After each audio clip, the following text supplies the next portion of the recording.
সুপাৰস্টাৰ Salman Khan R জনপ্ৰিয় অভিনেতা যাৰ বাবে বহু লোকে অধীৰ আগ্ৰহেৰে যাৰ সিনেমাৰ বাবে অপেক্ষা কৰি থাকে সেইগৰাকী সুপাৰস্টাৰ সলমান খানৰে তিনিটাকৈ মাৰাত্মক বেমাৰ হৈছে সেই কথা তেওঁ নিজে স্বীকাৰ কৰিছে। নমস্কাৰ, স্বাগতম নিউজ 18 অসম নৰ্থ ইষ্টৰ এয়া হৈছে পোনপটীয়া সম্প্ৰচাৰ।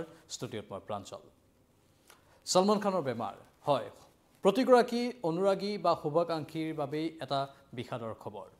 যিসকলে সলমান খানক ভাল পায়, সলমান খানৰ সিনেমা ভাল পায়, তেওঁলোকৰ বাবে দুখজনক খবৰ, সলমান খানৰ বেমাৰ হৈছে। তাকো তেওঁ নিজেই নিজ মুখেৰে গোটেইখিনি কথা বৰ্ণনা কৰিছে কি বেমাৰ হৈছে। গোটেই কৰবাত ব্ৰেইনৰ বেমাৰ আৰু নিউৰলজিকেল কিছু ডিজৰ্ডাৰ তেওঁৰ ক্ষেত্ৰত হোৱা বুলি তেওঁ নিজেই কৈছে আৰু বেমাৰকেইটাৰ নামো কৈ দিছে। সেই বেমাৰৰ চিকিৎসা চলি থকা বুলি কৈছে। আচলতে কেনেধৰণৰ বেমাৰ, কিমান মাৰাত্মক, কিমান ভয়াৱহ, গোটেইখিনি বৰ্ণনা আমি দিম।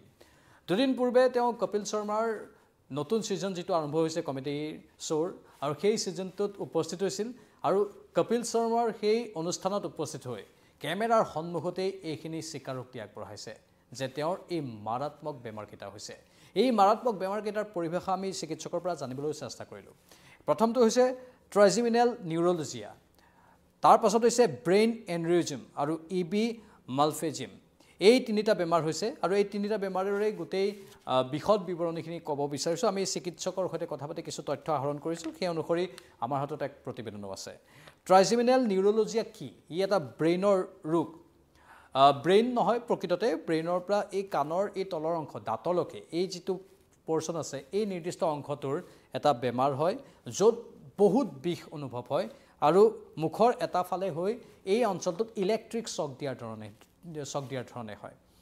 ইয়াৰ আগতে চিকিৎসা নাছিল আৰু এই বিষটো ইমান যন্ত্ৰণাদায়ক, সহিব নোৱাৰি বহু লোকে এনেধৰণৰ এই ট্ৰাইজিমিনেল নিউৰলজিয়াত আক্ৰান্ত লোকে চৰম পন্থা বাছি লয়, কাৰণ বিষটো সহ্য কৰিব নোৱাৰা হৈ যায়। এটা সময় এনেকুৱা আছিল এই বিষটো যাৰ হয় এই পৰ্চনটো বা এই পৰ্চনটোৰ এই অংশবোৰৰ ভিতৰি যি ট্ৰাইজিমিনেল যিটো পাৰ্ট আছে সেই নাৰ্ভৰ সেই অংশটোত এনেকুৱা বিষ এটা অনুভৱ হয় যিটো বিষ দাঁতৰ বিষতকৈ বহুত ওপৰত। সাধাৰণতে দাঁতৰ বিষ হ'লে আমি সহ্য কৰিব নোৱাৰা হওঁ, সেই বিষটো দাঁতত বিষতকৈও বহুত ওপৰত আৰু ইলেক্ট্ৰিক শ্বক দিয়াৰ ধৰণে এটা বিষ অনুভৱ হয় আৰু তাৰ পাছত সেই ৰোগীজন থাকিব নোৱাৰা হৈ যায়। বডিগাৰ্ড চিনেমাখন 2011 চনত ৰিলিজ হৈছিল, আপোনালোকৰ মনত আছে। সেই বডিগাৰ্ড চলচ্চিত্ৰখন 2011ত ৰিলিজ হোৱাৰ আগে এই ট্ৰাইজিমিনেল নিউৰলজিয়াৰ এটা অস্ত্ৰোপচাৰ সম্পন্ন হৈছিল সলমান খানৰ ক্ষেত্ৰত আৰু তাৰ পাছত তেওঁ এই ৰোগটোৰ পৰা উপশম পালে। এই বেমাৰটোৰ পৰা যিটো বহুত যন্ত্ৰণা, বহুত বিষৰ হয়, ইলেক্ট্ৰিক শ্বক দিয়াৰ দৰে অনুভৱ হয়, তাৰ পৰা উপশম পালে চাৰ্জাৰীৰ পাছত। কিন্তু কিছু অসুবিধা তেওঁৰ আজিও আছে। সেই আগৰ দৰে বিষ বা যন্ত্ৰণা নাই, কিন্তু কিছু অসুবিধা তেওঁৰ আজিও আছে। বৰ্তমান চিকিৎসাৰ ফলত তেওঁৰ সেইখিনি ভাল হোৱা বুলি তেওঁ উল্লেখ কৰিছে। ব্ৰেইন এনিউৰিজিম যিটো বেমাৰৰ কথা কোৱা হৈছে, সেই ব্ৰেইন এনিউৰিজিম হৈছে ব্ৰেইনৰ সৈতে জড়িত বিষয়। ইয়াৰ পাছত যিটো এবি মালফেৰিজিম আছে সেইটো ব্ৰেইনৰ সৈতে জড়িত বিষয়। ইয়াত দুটা কথা জড়িত হৈ থাকে। ব্ৰেইন এনিউৰিজিমত সাধাৰণতে কি হয় বুলি কৈছে চিকিৎসকৰ সৈতে কথা পাতি সলমান খানে এই বেমাৰটোৰ নামো কৈছে, এই বেমাৰটো তেওঁৰ হৈছে আৰু মস্তিষ্কৰ তেজৰ শিৰাৰ এটা অংশ ফুলি যায়। আমাৰ মস্তিষ্কৰ লগত জড়িত এটা বেমাৰ ব্ৰেইন এনিউৰিজিম আৰু সেইটোত মস্তিষ্কৰ শিৰাৰ এটা অংশ ফুলি যায়। যদি সৰু হৈ থাকে সিমান প্ৰব্লেম নকৰে, সিমান অসুবিধা নকৰে, কিন্তু সেই ফুলা অংশটো যদি বাঢ়ি যায়, সেই ফুলা অংশটো বাঢ়ি গৈ ফাটি যোৱাৰ আশংকা থাকে আৰু যদি ফাটি যায় তেতিয়া ডাঙৰ সমস্যাৰ সৃষ্টি হয়, এজন ৰোগীৰ মৃত্যু পৰ্যন্ত হৈ যাব পাৰে। আৰু সেই বেমাৰটোৱে আছে সলমান খানৰ ক্ষেত্ৰত ব্ৰেইন এনিউৰিজিম। এই ব্ৰেইন এনিউৰিজিম এনেকুৱা এটা বেমাৰ যি অধিক মাত্ৰাত যিসকলে চিগাৰেট সেৱন কৰে, অধিক মাত্ৰাত যিসকলে ষ্ট্ৰেছ লয় তেওঁলোকৰ ক্ষেত্ৰত হ'ব পাৰে বা জেনেটিকভাৱেও বহু লোকৰ ক্ষেত্ৰত সি থাকিব পাৰে। কাৰোবাৰ যদি হাইপাৰ টেনশ্যন আছে, মানে উচ্চ ৰক্তচাপ আছে, তেতিয়াও এই বেমাৰটো হোৱাৰ আশংকা থাকে। সাধাৰণতে 40 বা 45 বছৰৰ পাছত এই বেমাৰটোৰ সৃষ্টি হয় আৰু সলমান খানৰো এই বেমাৰটো আৰম্ভ হোৱা বৰ বেছি দিন হোৱা নাই। এই বেমাৰটো শেহতীয়াকৈহে তেওঁৰ ক্ষেত্ৰত ধৰা পৰিছে আৰু এই বেমাৰটো সাধাৰণতে অন্য কিবা যদি বেমাৰৰ পৰীক্ষা কৰিবলৈ যায় সেই পৰীক্ষাৰ সময়ত ধৰা পৰে।